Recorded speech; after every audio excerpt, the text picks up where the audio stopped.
বিভিন্ন পরিচালকের টাকা আত্মসাৎ করছে। বরিশালে অগ্রণী হাউজিং লিমিটেডের ব্যবস্থাপনা পরিচালক আব্দুল আজিজকে শারীরিকভাবে লাঞ্ছিত করে চেক ও স্ট্যাম্পে জোরপূর্বক সই নেওয়ার ঘটনায় অভিযুক্ত মোস্তাফিজুর রহমান লিটুকে গ্রেপ্তার করেছে কোতোয়ালি মডেল থানা পুলিশ। রোববার দুপুরে তাকে আটক করা হয়। এ ঘটনায় আব্দুল আজিজ বাদী হয়ে লিটুসহ তিনজনের বিরুদ্ধে বরিশালের অতিরিক্ত চিফ মেট্রোপলিটন ম্যাজিস্ট্রেট আদালতে মামলা দায়ের করেছেন।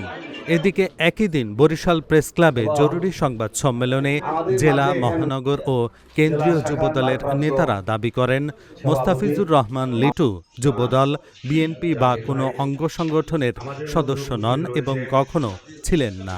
তারা অভিযোগ করেন, সামাজিক যোগাযোগ মাধ্যমে ভাইরাল হওয়া ভিডিওকে কেন্দ্র করে উদ্দেশ্যপ্রণোদিতভাবে তাকে যুবদল নেতা হিসেবে পরিচয় দিয়ে দলটির ভাবমূর্তি ক্ষুণ্ণের চেষ্টা করা হচ্ছে। ঘটনার সুষ্ঠু তদন্ত ও জড়িতদের বিরুদ্ধে আইনগত ব্যবস্থা নেওয়ার দাবি জানান তারা। 27/6/2026 তারিখ শনিবার সন্ধ্যা 7:30টার পরে আমি 7:30টায় অফিসে ঢুকছি। 7:35 কি 7:30 হবে। সেই সময় একদল চাঁদাবাজ সন্ত্রাসী আমার রুমে ঢোকে। আমার রুমে আমার দুজন মেহমান বসা ছিলেন, আমার ব্যবসায়িক ব্যাপারে আলোচনা করার জন্য আসছেন। ওনাদেরকে জোরপূর্বক রুম থেকে বের করে দেয়। ওনাদেরকে বের করে দেওয়ার পরে তারা আসছে 20-25 জন, আমার রুমে ঢুকছে 3-4 জন, বাকিগুলো রুমের বাইরে রয়েছে। আমার পিয়নের মোবাইল নিয়ে গেছে এবং পিয়নকে আটকাই রাখছে। আর রুমে ঢুকে আমাকে হঠাৎ করে আক্রমণ, আমাকে মারধর শুরু করছে। মারধর শুরুর তার একটা নতুন কৌশল হলো, সে আমার অন্ডকোষ এমনভাবে চেপে ধরছে যে আমার শ্বাসরোধ হয়ে যাওয়া, মারা যাওয়ার উপক্রম হয়েছে। এবার আমাকে চেয়ার থেকে ফেলে দেয়, আমি নিচে ফেলাই, আমার বুকে পাড়া দিয়ে ধরে, আমার গলা পাড়া দিয়ে ধরে, আমাকে হত্যার চেষ্টা করে এবং বলে যে সে আমাদেরকে চেক দে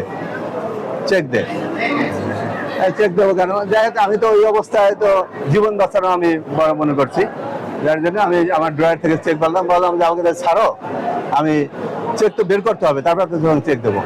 তারপরে ছাড়লো, আমার পিয়ন এসে আমাকে ধরে উঠাইলো। উঠাবার পরে আমি ড্রয়ার থেকে চেক বের করলাম, বের করিয়া করার পরে সে প্রথম একটা চেক দিল ব্লাঙ্ক, আর একটা চেক দিল পরে লেখাইয়া 70 লক্ষ টাকা।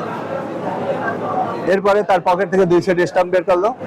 স্টাম্প বের করে এক সেটে 3 পাতা, 6টা পাতায় আমার স্বাক্ষর নিল, আমার সিল নিল। নিয়ে আমাকে বললো যে এখন আমাদের সাথে থানায় যাবি, যে সালিশ বান্ধবি, যে আমি তোর কাছে টাকা পাই, সালিশ হবে থানার মাধ্যমে এবং আমার কাছে ডকুমেন্ট আছে, থানায় বসে সালিশ হইবে। আমি এক পর্যায়ে প্রথমে আমি থানায় দ্বিমত প্রকাশ করি যে যা হওয়ার হয়ে গেছে, যদি তোমার কোনো কথা থাকে বলো, আমি দেখি কি করতে পারি। না, তার থানায় যেতে হবে। ওইদিকে তারা ফোনে হয়তো কারোর সাথে যোগাযোগ করতেছিল, তাদের একজনে, সে আবার বলতে না ভাই বলছে থানায় নিয়ে যেতে। এরপর আমাকে থানায় নিয়ে গেল। থানায় নিয়ে ওসি সাহেব ছিলেন না, ওসি তদন্ত ডুবে বসছি।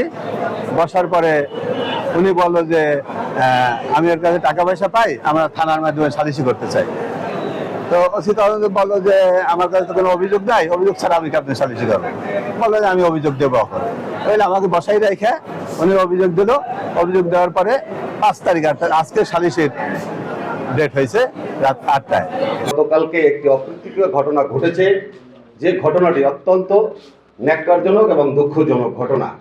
কিন্তু আমরা কিছু মিডিয়ার নিউজ দেখে আমরা বিস্মিত হয়েছি যে জনৈক মোস্তাফিজুর রহমান লিটুকে বাংলাদেশ জাতীয়তাবাদী যুব দলের একজন কর্মী হিসেবে কিছু মিডিয়ায় নিউজ করেছেন, যেটা আমাদের জন্য অত্যন্ত দুঃখজনক। আমরা এই ঘটনার তীব্র নিন্দা এবং প্রতিবাদ জানাচ্ছি। পাশাপাশি সাংবাদিকবৃন্দর সাথে অবগতির জন্য বলতে চাই, সাংবাদিকবৃন্দ, আপনারা দেশ ও জাতির বিবেক, আপনাদের লেখনীর মাধ্যমে আমরা আমাদের পথ চলাকে সহজ করতে চাই।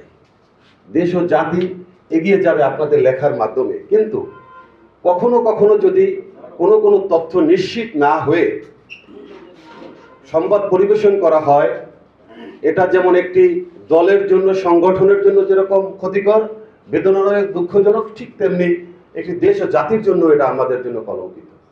আমি আপনাদের কাছে বিনীতভাবে অনুরোধ করব এবং অবগতির জন্য জানাচ্ছি, এই জনৈক মুস্তাফিজুর রহমান লিটু, আমি মহানগর যুব দলের সাধারণ সম্পাদক হিসেবে দায়িত্ব নিয়ে বলছি, এই লিটু কখনোই বরিশাল মহানগর যুব দলের কোনো পদে অতীতেও ছিল না এবং বর্তমানে কোনো সদস্যত্বে নেই।